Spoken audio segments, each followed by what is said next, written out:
Chair, before I begin my questioning, could I submit for the record by unanimous consent a letter from the Security Traders Association?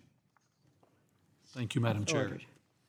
And thank you to our witnesses for being here today. Dr. Patola, let's pull back up to the 30,000-foot level and start with an overview of where we are now. 21 years after the SEC initially adopted regulation in MS, our equity markets are deeper, more liquid, and serve investors better than ever before. What aspects of our equity market structure need to be preserved as the SEC contemplates improvements to regulation in SM?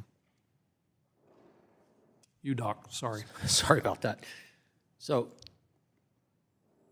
I was around with the original discussions back in the 2000s. Certainly even then, the trade-through rule was not needed. We didn't need to be regulating fees. And I believe that's still today. The one rule that I found, so certainly exchanges need to be compensated for their data. The Security Act amendments took something of value from the exchanges and gave it to the rest of us. They need to be compensated. The market data rules the way that happens. I believe there's problems with the way the data rule allocates. It could be worked on.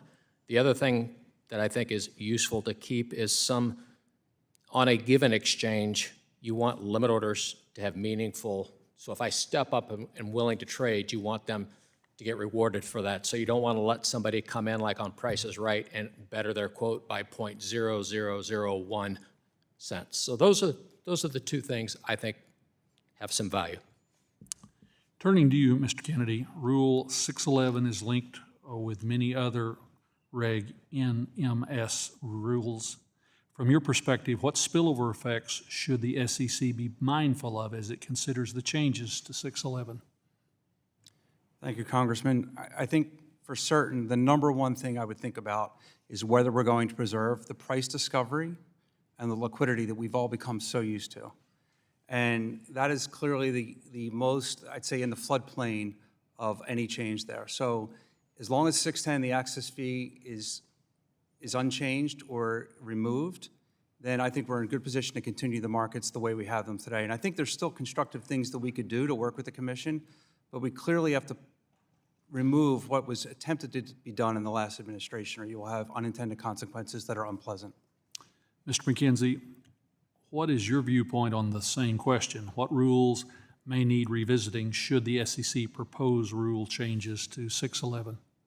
So I think you'll hear a common refrain across the board from all the witnesses at the table that the rules of Reg NMS are interconnected, and specifically Rule 610 and Rule 612 would need to be modernized at the same time that a 611 proposal were to move forward, because in the event that changes are made in a piecemeal approach, you could see dislocations as a result of the interconnected nature of these things. And the locked-in cross-market prohibition in 612 is a strong candidate for that, given the modernization of the markets as they exist today.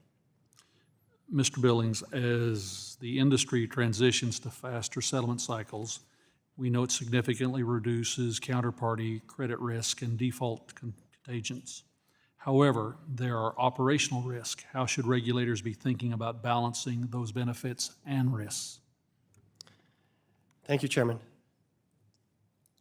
So there is an advantage with tokenization in the fact that there is that immediate settlement with that, and as tokenization evolves, we'll see how we can speed up settlement cycles. And Robinhood is advocating for a T0 regime.